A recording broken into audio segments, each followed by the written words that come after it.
para un final presto. Cuento. Texto completo. Autor José Lezama Lima. Una muchedumbre noseológica se precipitaba desembocando con un silencio lleno de agudezas, ocupa después el centro de la plaza pública. Su actitud, de lejos, presupone gritería, y de cerca, un paso y unos ojos de encapuchados. Eran transparentes jóvenes estoicos, discípulos de Galópanes de Numidia, que aportaban el más decidido contingente al suicidio colectivo, preconizado por la secta.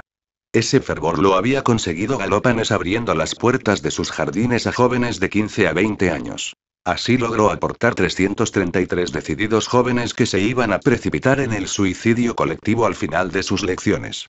La secta denominada el secuestro del tamboril por la luna menguante, tenía visibles influencias orientales, y por eso, muchos padres atenienses, que amaban más a leídos que al ideal de vida refinada, si mandaban a sus hijos a esos jardines era para permitirse el áureo dispendio, de que sus hijos, sin viajar, pudiesen hablar de exotismos. La primera idea de fundar el secuestro del tamboril, había surgido en Galópanes de Numidia, al observar cómo el rey Kublak, al verse en el trance de ejecutar a un grupo de conspiradores, había tenido que arrancarlos de la vida amenazadora que llevaban y lanzarlos con fuerza gomosa en la Moira o en Tártaro, según estuviesen más apegados a la religión que nacía o a la que moría.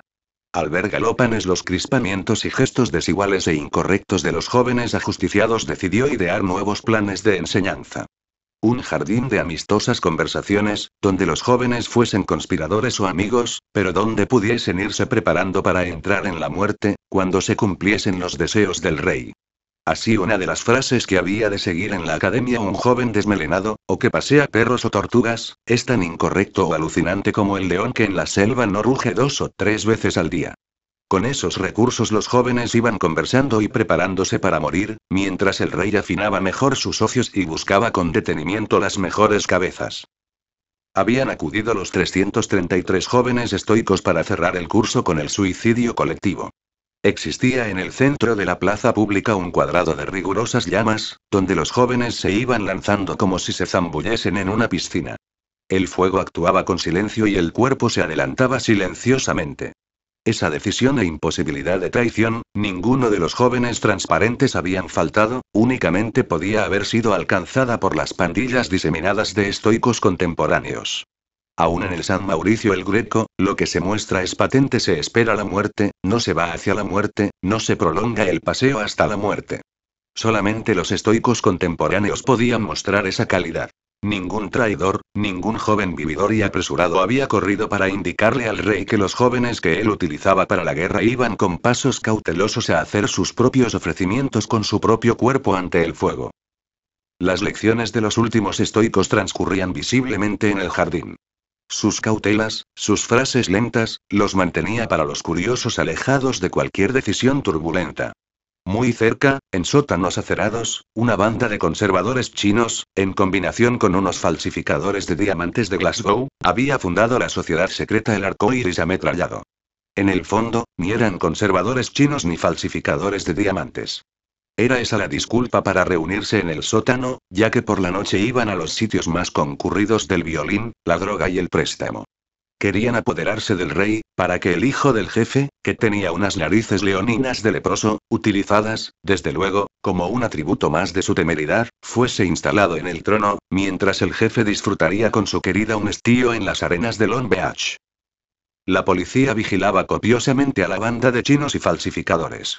Pero sufrirían un error esencial que a la postre volaría en innumerables errores de detalles.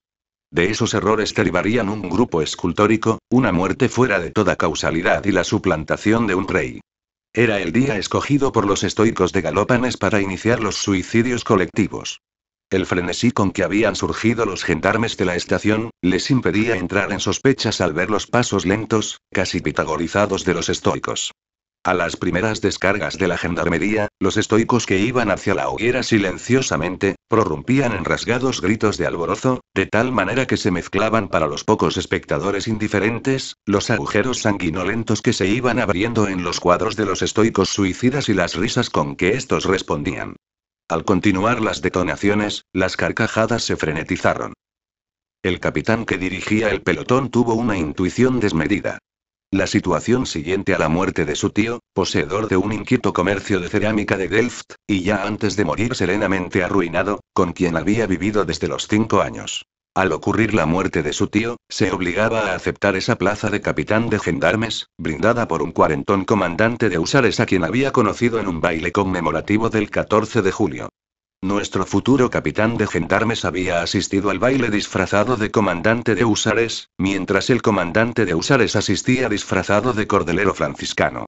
Este fue el motivo de su amistad iniciada por unas sonrisas mefistofélicas, continuada por la espera de la plaza demandada, y terminada, como siempre, por una apoplejía fulminante. El comandante cuando se embriagaba abría su Bagdad de lugares comunes. Uno de los que recordaba el actual capitán de gendarmes era que una carga de húsares era la antítesis del suicidio colectivo de los estoicos. Más tarde, al recibir una beca en Yale para estudiar el taladro en la cultura eritrea en relación con el culto al sol en la cultura totoneca, había aclarado esa frase que él creía sibilina al brotar mezclada con los eructos de una copa de Borgoña seguida por la ringlera inalcanzable de tragos de cerveza. Un insignificante estudiante de filosofía de Yale, que presumía que había frustrado su vocación, pues él quería ser pastor protestante y poseer una cría de pericos cojos del Japón, le reveló en una sola lección el secreto, lo que él había creído en su oportunidad un dictado del comandante en éxtasis. La plaza pública ofrecía diagonalmente la presencia del museo y de una bodega de vinos siracusanos. El capitán decidió utilizar los servicios de ambos. Así, mientras lentamente iban cesando las detonaciones, mandaba contingentes bifurcados. Unos traían del museo ánforas y lequitos a ribalisco, y otros traían Borgoña espumoso de la bodega. Los estoicos se iban trocando en cejijuntos, aunque no en malhumorados. El jefe, Galópanes de Numidia, había trazado el plan donde estaban ya de antemano copadas todas las salidas. Días antes del vuelco definitivo de los estoicos suicidas en la plaza pública, había hecho traer de la bodega sus colecciones de vinos, con la disculpa de consultar etiquetas y precios para la festividad trascendental. Los había devuelto, alegando otras preferencias y la excesiva lejanía aún del festival, pero regresaban los frascos portando los venenos más instantáneos. Los gendarmes que creían transportar en esas ánforas líquidos sanguinosos cordiales reconciliaciones con el germen y el transcurso, se quedaban absortos al observar cómo abrevando los estoicos entraban en la moira. Los estoicos, con dosificado misterio causal provocado, morían al reconciliarse con la vida y el vino les abría la puerta de la perfecta ataraxia. El rey vigilaba a los conspiradores que no eran conspiradores, pero desconocía a los estoicos de Galópanes. Creía, como al principio creyó el capitán, que la salida era la de los conspiradores falsarios. Desde una ventana conveniente contempló el primer choque de los gendarmes con los estoicos, pero al observar posteriormente cómo conducían hasta los labios de los que él presuponía conspiradores, las ánforas vinosas, creyó en la traición de ese pelotón, y desesperado, irregular, ocultadizo, corrió a hacer la llamada a otro cuartel donde él creía encontrar fidelidad. Ante esa llamada y su noticia, la tropa salió como el cohete sucesivo que permitiría a Endymion besar la luna. Pero entre la llamada y la salida a escape habían sucedido cosas que son de recordación. En ese cuartel, en la manipulación de los nítricos, trabajaba un pacifista desesperado. Fundador de la sociedad La Blancura Comunicada, cuya finalidad era hacer por injertos sucesivos, precioso trabajo de laboratorismo suizo, del tigre, una jirafa, y del águila, un sinsonte. Asistía furtivamente a las reuniones de los estoicos. En sus paseos digestivos sorprendía a ratos aquellos diálogos la preparación de la muerte, y sabía la noche en que los estoicos caerían sobre la plaza pública. El día anterior se introdujo valerosamente en el almacén del cuartel y le quitó a cada rifle tornillos de precisión, debilitando en tal forma el fulminante que el plomo caía a pocos pies del tirador, formándose tan solo el halo detonante de una descarga temeraria. Al llegar a la plaza la tropa del cuartel y contemplar a los gendarmes y a los supuestos conspiradores, alzando el ánfora de la amistad, lanzaron de inmediato disparos tras disparos. Los estoicos ya iban cayendo por el veneno deslizado en las ánforas, pero la tropa del cuartel admiraba su puntería, la cegadora furia les impedía contemplar que el plomo caía, pobre de impulso, en una parábola miserable. Cuando creían que la muerte lanzada con exquisita geometría daba en el pecho de los conspiradores, el azar le comunicaba a sus certezas una vacilación disfrazada tras lo alcanzado, tan distante siempre de los errores preparados por los maestros de ajedrez que saben distribuir un fracaso parcial, o el detalle imperfecto de algunos retratos de Goya, el perrillo Ateau que tiene una cabeza de tágalo combatiente, hecho maliciosamente para que el conjunto adquiera una deslizada exquisitez. El rey formaba un grupo escultórico. Detrás de la ventana contemplaba la muerte refinada activísima y las detonaciones bárbaras eternamente inútiles. Cuando llegó a la plaza pública la tropa del cuartel, y vio sus detonaciones, corrió a llamar a los otros cuarteles, anunciándole paz tendida y muy blanca. El grueso de sus tropas vigilaba las fronteras.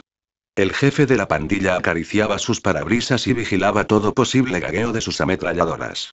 Al pasar el jefe por la estación del capitán de gendarmes notó una ausencia terrible más tarde al no encontrar resistencia por parte de la tropa del cuartel, pensaron que todos esos guerreros equívocos estaban rodeando al rey para preparar una defensa real. Al pasar por la plaza pensaron en el regreso de las tropas fronterizas en abierta pugna con aspirantes consanguíneos.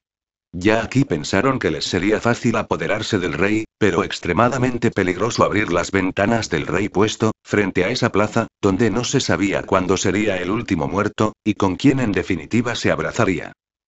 La jornada de los conspiradores falsarios era como un largo brazo que va adentrándose en un oleaje.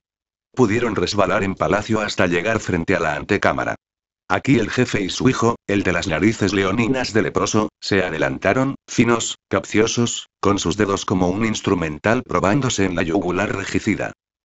Un año después, el jefe, con su querida, se estira y despereza en las arenas de Long Beach. Contempla la cáscara de toronja que las aguas se llevan, y el peine desdentado, con un mechón pelirrojo, que las aguas quieren traer hasta la arena. Fin.